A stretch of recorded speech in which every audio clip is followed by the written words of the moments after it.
This is a download from the BBC. To find out more, visit bbc.co.uk/Radio4. Welcome to the Infinite Monkey Cage 3.2, which is a scientific way of saying third series, episode 2. Alternatively, it's the way of saying something if you're middle-aged and think it makes you seem younger, like a man wearing a wig attempting to body pop shortly before going to hospital, bald and with a slipped disc. I am Robin Ince. And I'm Brian Cox. This programme was originally called The Modern World, Is It a Force for Good or Evil? But we very quickly realised that questions such as what is good and what is the origin of evil, if evil itself actually exists as an entity, are questions that have troubled philosophers for approximately 5,000 years. We don't have that kind of time, so Brian's come up with a well-defined, snappy, but slightly longer title. Yeah, I've decided to call it The Modern World is Better Than the Middle Ages, so what's the problem with all these whinging hippies?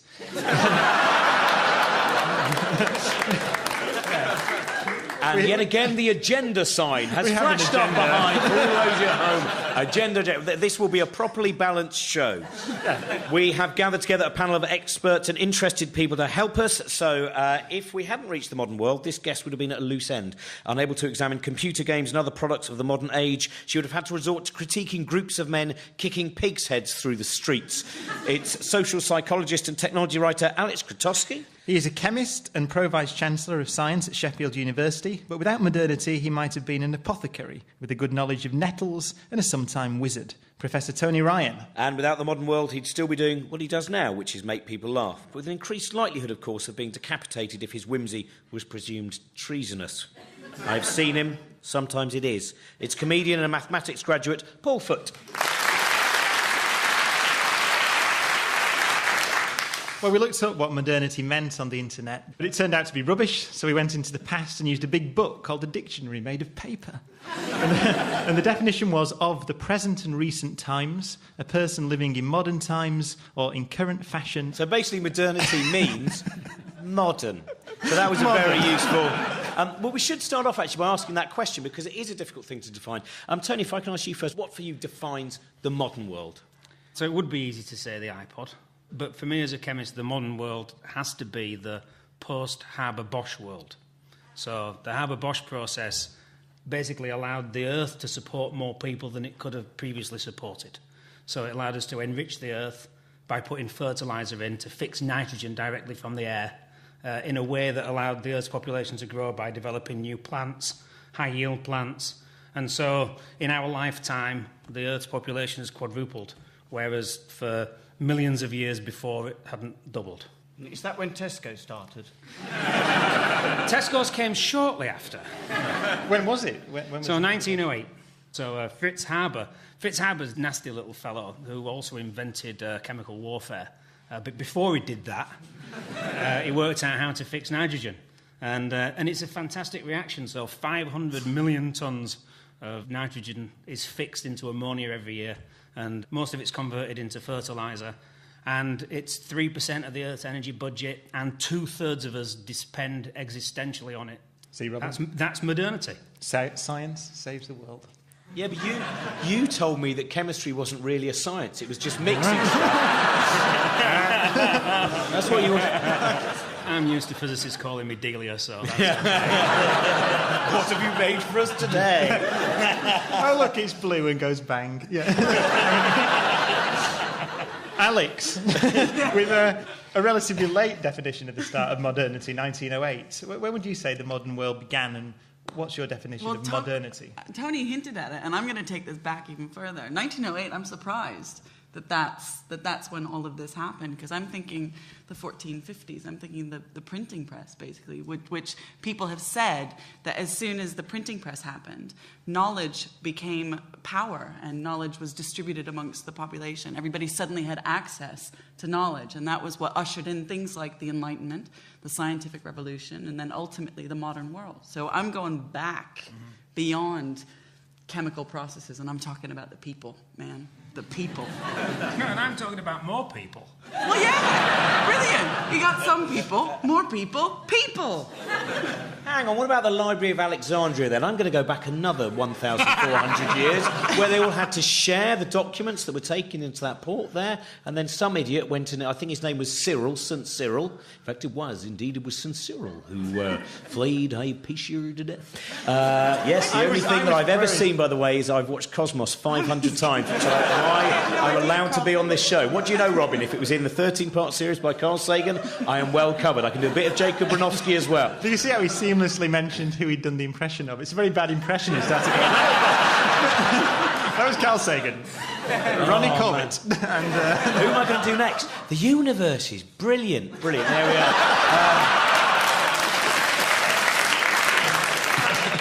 A lot of antagonism, isn't it? Every single one is a monster.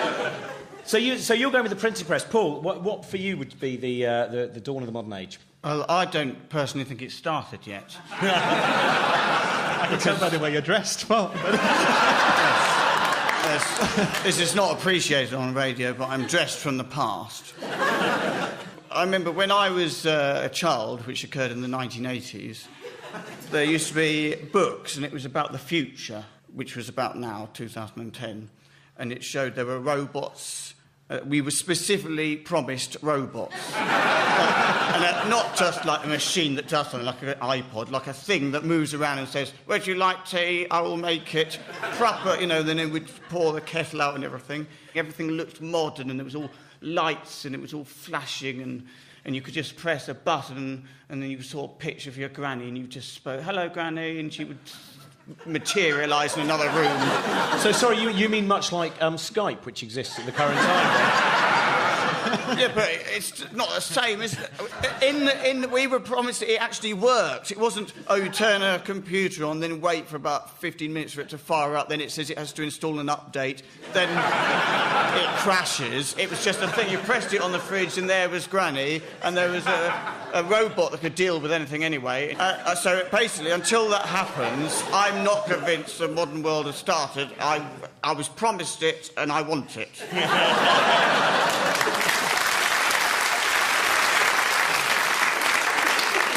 Tony, there's a serious side, hopefully, to this debate. I mean, if we start with this nature against science, which is something that you hear about a lot. There seems to be a presumption, in a way, that nature is something that's good and old-fashioned. Whereas science is something, GM food or drugs, chemical fertilisers are bad things. So progress is somehow anti-natural and bad. Is that a logical position? Well, I do have to say that, natural philosophy was where science started. So science and nature are intrinsically linked. And this feeling that science is something that kind of does nasty things is, to me, just crazy, because all science tries to do is understand nature, understand the very nature of nature. And then it gets transformed into something else.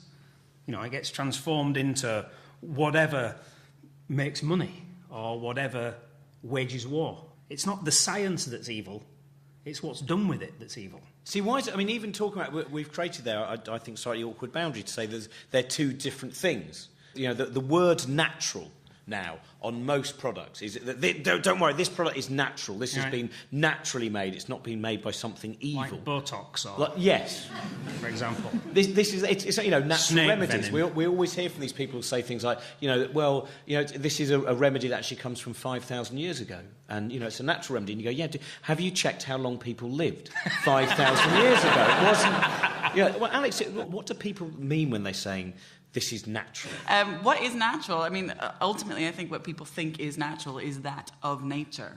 As soon as you start mucking around in a lab with a lab coat and putting things together and making things do robots and stuff, flying cars, people would say that's not natural.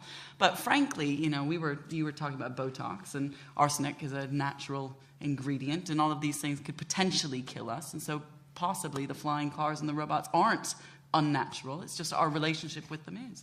So is this one of the problems that we have? If we're talking about what is the problem of the modern world, that our rational minds have meant that we've moved on. We have vaccinations, we have an ability to feed an enormous population, but our kind of instinctual mind, so the sexual mind, for instance, means that people still have large families, so that there is a certain battle between the rational and then what is irrational, kind of the animal instinct? Well, I think the issue here, though, is that the rate of inventing is much, much higher than the rate of evolution, right? So basically, you've got this modern person and a modern society inhabited by people who have the urges of cavemen, right? So, the kind of, back to cave, whether it's, a young lady or a meal, right? It really...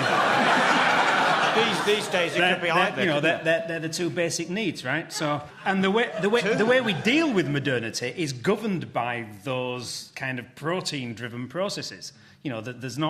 We've not evolved sufficiently to be able to take away those kind of primeval urges. So that's why we have so many obese kids, right? Because kids are programmed to eat high energy density food. You take kids to a party, they don't do bits of cucumber, carrot sticks, if there's peanuts and crisps, right? And human beings are basically preparing for a famine.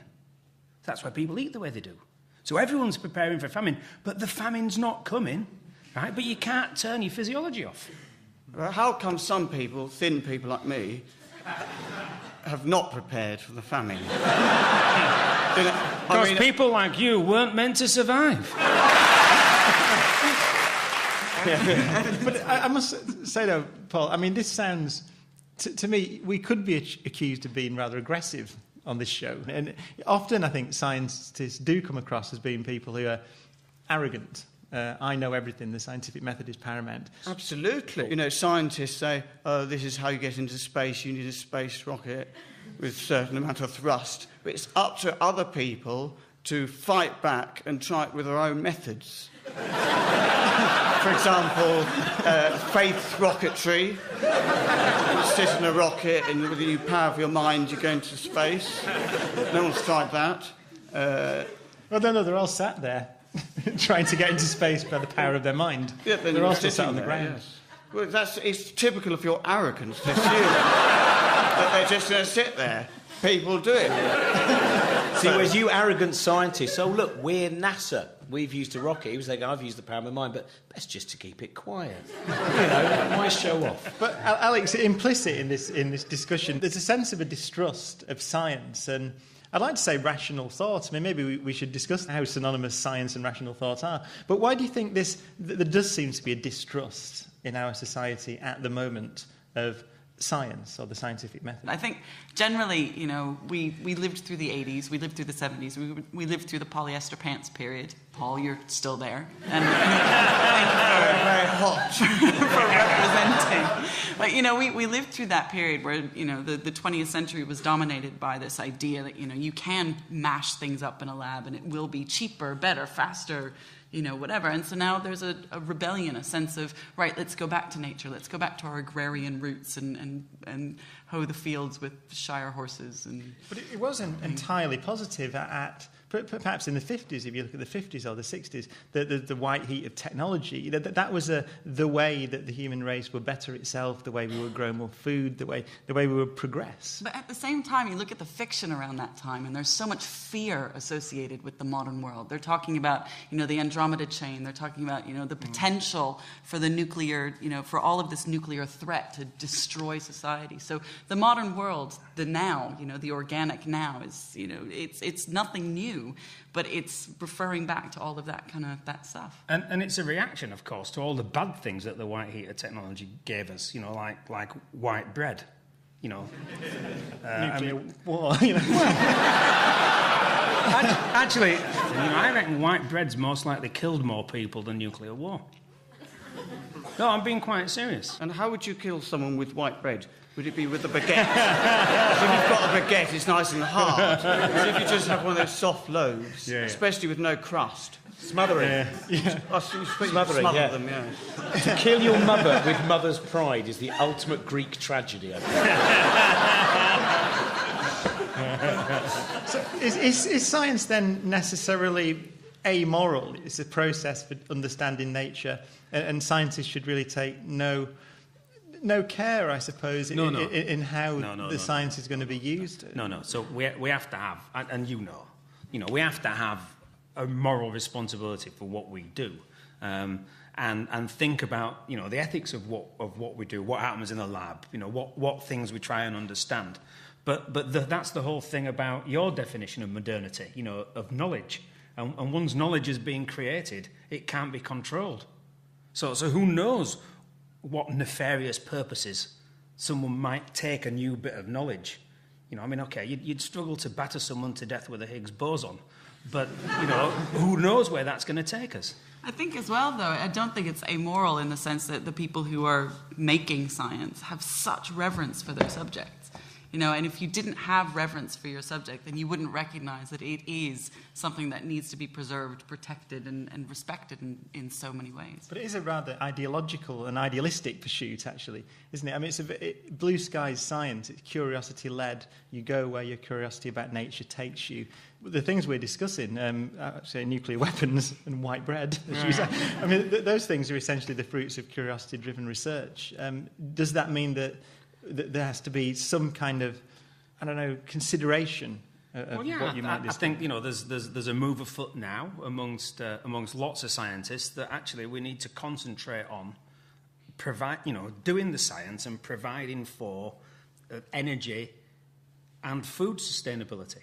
You know, so they're the two things that lots of practical scientists are starting to work on. You know, there was the announcement recently of a big investment in Cambridge for around the physics of sustainability.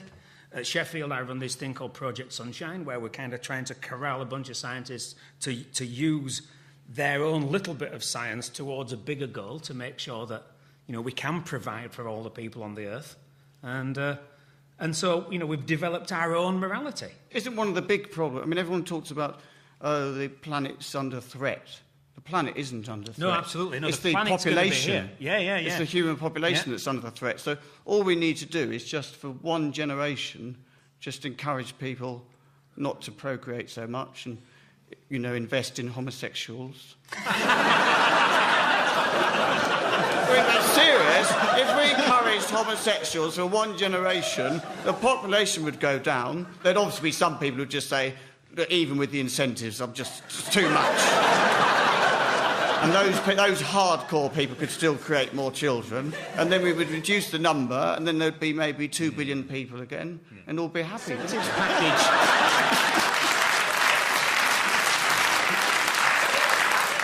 But this is the interesting thing, is we've been talking about the fact that people perhaps don't know what they're actually taking, don't know what they're doing, they don't know what certain kind of foodstuffs are, and sometimes we are living in an uncertain world. Now, is this part of the problem, Alex, that we do live in this world where technology has bombarded us with so much information, but it's actually in some ways much easier to be stupid? I think the problem is that we've got so much choice, and in my particular field, and in the internet, we literally, I mean, it is the printing press multiplied by 10 gazillion, 10 Googleplex, as it were.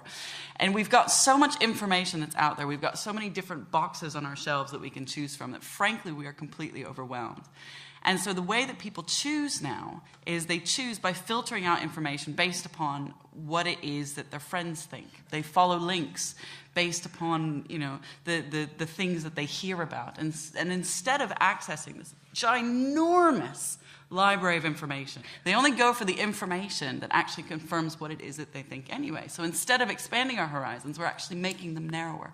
We're creating an echo chamber of information. This, to me, seems to be one of the problems, is there is so much choice now. And when you go in, if you go into a bookshop and you look, for instance, diet sections, there are hundreds of different diet books, and yet you think, how has this industry happened? When the truth is, well, do a bit more exercise and eat more healthily. That's the ultimate. There we go. It's as simple as that. But there is an industry around these things, and so you're bombarded by, I mean, is it possible fictional choices, really? Well, it's because people, they want to buy a book that gives them a sort of sense of, oh, this is how I'm going to lose weight with all these methods and follow this 17-step plan, and it's all fun, isn't it? It's much more exciting than just take control of your own life. Get a bit of self-esteem, just pull yourself together. I mean, you know, in the war, people didn't go around with diet books, did they? They just went around saying, oh, no, there's been another bomb over there, better clear that up.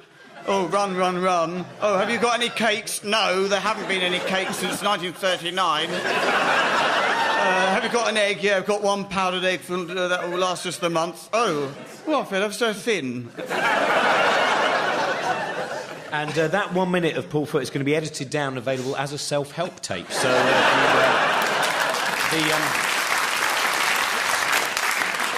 It seems to me we've confused many things.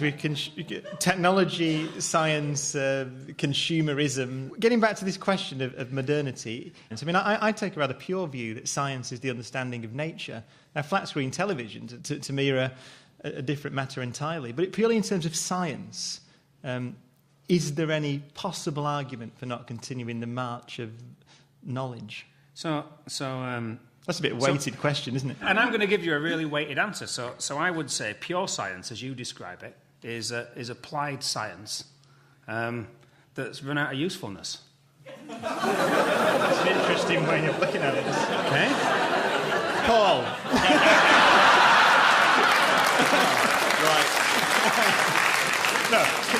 No, continue down this fascinating path for a moment. Well, so why did we start? Why did science start? Science started because we, people, wanted to understand what was around us. And once we learnt to understand what was around us, then we thought, well, how can we improve on it? How can we make that work better for humans? And thermodynamics, we have thermodynamics because people wanted to make better engines. We don't have better engines because people understood thermodynamics. We've got to get this the right way around sometimes. Well, but, I mean, if we follow that logic for a moment, it would seem to suggest...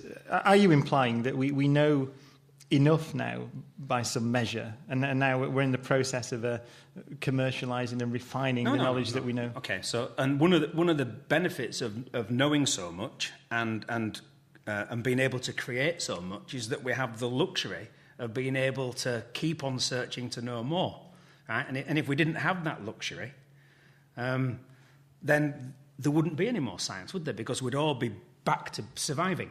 So because we no longer have to struggle to survive, then we can afford the luxury of your pure view of science. But prior to that, science was just there to make life better for people. Right, while Brian calms down... Brian, your job would be the first to go. Wouldn't need you, would we? No one would be saying, we need to know the origins of the universe, how did it happen, how does gravity work? People would be just saying, there's someone with a lance there. I think the comedians we may well go before the scientists. I think we'll be the first. There's a man with a hat. What are the ramifications of the modern world for mathematics? Only one man can answer that, or alternatively, only one man who's here can answer that. There's probably lots of men who can answer it, but this person was available. It's stand-up mathematician Matt Parker. Now, I have faith that maths and science can solve our problems. I believe that as technology continues to advance, our lives will continue getting better and better, right up to the point where iPhones become sentient, which is pretty much the end for us. The future's less Skynet and more iNet. But between now and then, I think technology can even fix our energy problems. And I think the Prius is a bit of a good start. They have... There wasn't a punchline, but thank you for laughing. No, they do. They have a dynamic energy flowchart on the dash, so at any point in time, you know precisely how smug you're allowed to be. Down to the nearest millibono, which is the metric unit of smugness. They even... Gradually getting it at the back there. Thanks, guys. No, they even have leaves that light up. So you can be driving there going, look, I'm now hugging 3 trees a gallon. But they are just leaves covering our guilty bits. I mean, electron-powered cars probably are the part of the answer, but we still need the energy. Last year, the UK used 1,776 terawatt-hours of energy, mostly derived from burning dinosaurs. And the trouble with that is you get toxic dinosaur gases. I don't know what they are, I'm not a paleontologist, but I do know we just put them in the atmosphere where they can do maximum damage. It would be beneficial if we could put them in a box. And we can. Nuclear power, apart from giving us all the energy we want and being safe for dinosaurs, gives us much less waste that we can put in a box, put the box in a desert, and put a please don't touch sign on it. Now, I admit I am for renewable energy technology. That's fine. And for every wind farm that starts, we'll turn off one nuclear reactor. Because by now, we could be all nuclear, having absolutely no impact on the environment as we gradually wean onto sustainable energy. And then, sometime in the future, I think with technology we can have solely sustainable energy. And more likely than not, with science, we can take that nuclear waste and turn it into, I don't know, lead or gold or something. And frankly, that will be very much to the pleasing of our then nuclear-powered iPhone overlords. Thank you very much, guys. Thank you very much, Matt Parker, who'll be back with us again next week. This is a question I'm going to ask all of you as well. We asked the audience who are with us this evening, which modern-day invention would you uninvent and why? I have a lot of entries. We can't go through all. Polystyrene.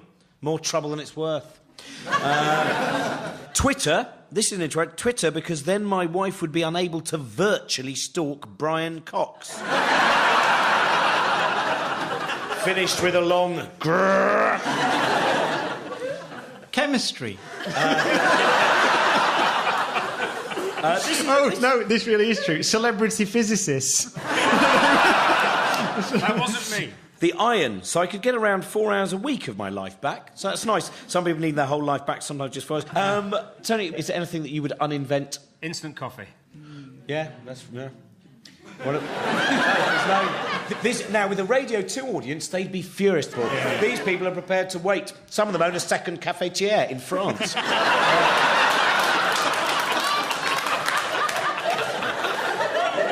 Alex, have you got... It's pretty straightforward, my alarm clock. Excellent. That's... and Paul? Well, I was just thinking about this here. The lady says she would uninvent the iron so she could get 4 hours a week of her life back.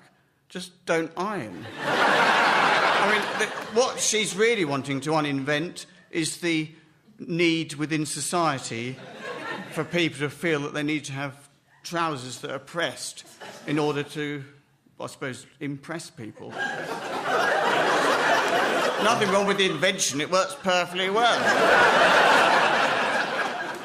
Well, that brings us to an end this week. So thanks to our guests, Paul Foote, Tony Ryan, Alex Krotowski and Matt Parker. Hopefully you may now be content to live in the modern world. If not, why not try a little exercise in quantum mechanics and go into one of the many other universes that may be around where technology hasn't taken hold. Possibly, I think you just have to collapse a wave function, Brian? No. Oh. I do think there's a more prosaic explanation for the apparent confusion in the quantum theory about when to apply non-unitary evolution, probably along the lines of a GRW-like mechanism. That would be my guess. Of course. Next week, we're joined by Tim Minchin, the rationalist orchestral minstrel, and we'll be discussing randomness, probability and chance. Until then, I'm off to invent a perpetual motion machine with some elastic bands, a greyhound and a slinky. Frankly, I'm not very confident.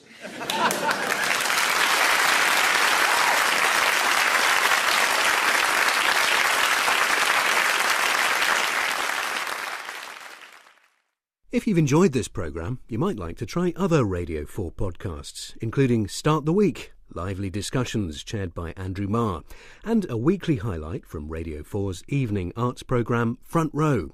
To find out more, visit bbc.co.uk/Radio4. By developing new plants, high-yield plants, and so in our lifetime, the Earth's population has quadrupled, whereas for millions of years before it hadn't doubled. Is that when Tesco started? Tesco's came shortly after. When was it? When was so it? 1908. So Fritz Haber's a nasty little fellow who also invented chemical warfare. But before he did that, he worked out how to fix nitrogen. And it's a fantastic reaction. So 500 million tonnes of nitrogen is fixed into ammonia every year, and most of it's converted into fertiliser. And it's 3% of the Earth's energy budget, and 2/3 of us depend existentially on it. See, Robert? That's modernity. Science saves the world. Yeah, but you told me that chemistry wasn't really a science. It was just mixing stuff. Well, we looked up what modernity meant on the internet, but it turned out to be rubbish, so we went into the past and used a big book called a dictionary made of paper. And the definition was of the present and recent times, a person living in modern times or in current fashion. So basically modernity means modern. So that was a very useful... well, we should start off, actually, by asking that question, because it is a difficult thing to define. Tony, if I can ask you first, what for you defines the modern world? So it would be easy to say the iPod, but for me as a chemist, the modern world has to be the post-Haber-Bosch world. So the Haber-Bosch process basically allowed the Earth to support more people than it could have previously supported. So it allowed us to enrich the Earth by putting fertiliser in to fix nitrogen directly from the air in a way that allowed the Earth's population to grow by... That's what you want. I'm used to physicists calling me Delia, so... What have you made for us today? Oh, look, it's blue and goes bang. Yeah.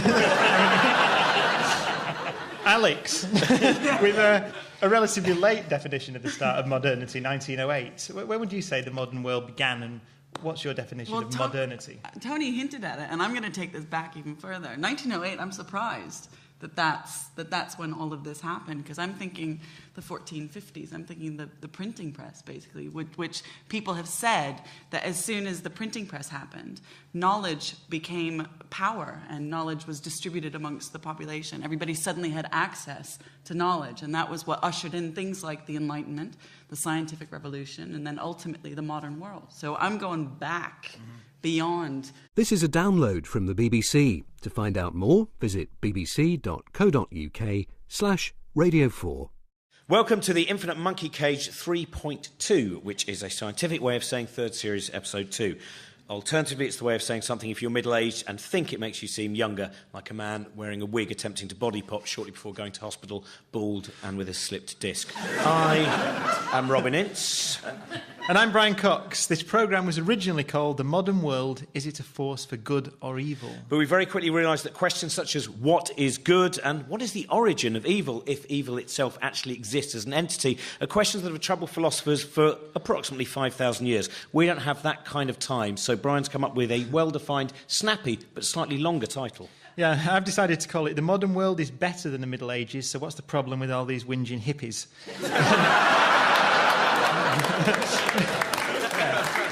And yet again, the agenda sign has flashed up behind for all those at home. Agenda. This will be a properly balanced show.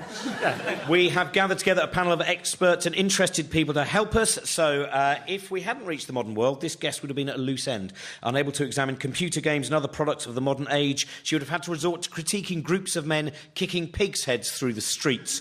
It's social psychologist and technology writer Alex Krotowski. He is a chemist and Pro-Vice-Chancellor of Science at Sheffield University, but without modernity he might have been an apothecary with a good knowledge of nettles and a sometime wizard, Professor Tony Ryan. And without the modern world he'd still be doing what he does now, which is make people laugh, with an increased likelihood, of course, of being decapitated if his whimsy was presumed treasonous. I've seen him, sometimes it is. It's comedian and mathematics graduate Paul Foot.